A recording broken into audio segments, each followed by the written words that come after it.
ఎడతెరిపి లేకుండా కురిసిన వర్షాలతో తీవ్రంగా నష్టపోయామని నెల్లూరు జిల్లాకు చెందిన ఎండు చేపల వ్యాపారులు ఆవేదన వ్యక్తం చేశారు.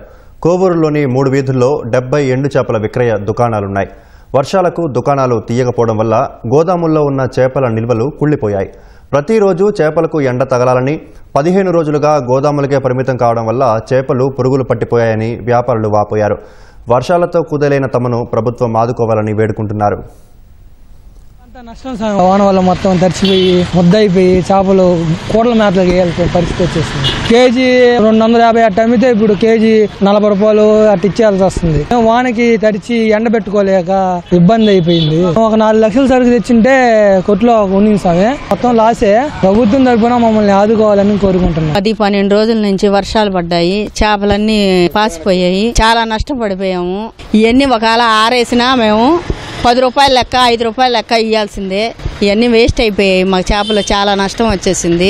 దీనికి కోలుకోవాలంటే 2-3 సంవత్సరాలు పట్టుద్ది. మళ్ళీ మాకు పోయినసారి వర్షాలు వచ్చినప్పుడు కూడా మేము అలాగే బాధపడ్డాము. మాకు ఏ సహాయం అందలేదు.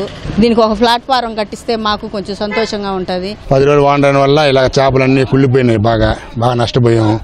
ఏంటంటే కొరవగిర ఉంటే ఎండ వేసుకోవాలా, కూటికి తినడానికి ఉండాలా, ఎంతో కొంత లాక్కోవాలా. రోడ్ల మీద ఎండ వేసుకుని గందరకాలంగా ఉండే ఏదో 1 రూపాయి అవసరం అంటే మొత్తం మీద లాస్ అయిపోయింది. బాగా కొన్ని రోజులు ఉంటే పాడైపోద్ది. వర్షం వస్తే ఏంటంటే చేపలు అట్లే నానిపోయి పాడైపోతుంది. మేము 2 లక్షల దాకా చేపలు తెచ్చుకున్నాము, కనీసం 1 లక్ష రూపాయలు కూడా వచ్చేటట్లేదు. మమ్మల్ని ఆదుకుంటే బాగుంటుంది. ఎవరో ఒకరు వచ్చి ఇంకా దాంట్లోనే బతుకు తీరు మాకు అదే బతుకు తీరుగా అదే బతుకుతా ఉన్నాం. కొట్ల షాపుల నిండా సరుకులు అయితే ఉన్నాయి, మొత్తం పాడైపోతుంది. కొనడానికి ఎవరో రావట్లే. ఆర్డర్లు ఇస్తారు కొన్ని మంది, ట్రైన్కి పంపించాలి, బస్సులకు పంపించాలి. బస్సులు ఆపేశారు, ట్రైన్లు కూడా ఆపేశారు. ఇంకా మేము పంపించడానికి కూడా లేదు, డ్రై అవ్వడానికి ఎండలు లేవు. అట్లా కొన్ని పాడైపోయి కొన్ని పురుగులు పట్టేసే పడేసాము, కొన్ని ఉండేది ఆరేస్తున్నాము. బాగా లాస్ అయితే వచ్చింది ఈసారి. ఎండ పెట్టుకుంటే రూపాయికి రూపాయి వస్తుంది. ఎండ లేని వలన రూపాయి సరుకు తెచ్చుకుంటే 1/2 రూపాయి వస్తుంది. సరుకు వైజాగ్, కాకినాడ, చెన్నై, కేరళ, కర్ణాటక మొత్తం వస్తాయి సార్. లోకల్ ఒంగోలు, చీరాల, కడప, కర్నూలు, తడదాకా పోతాయి సార్.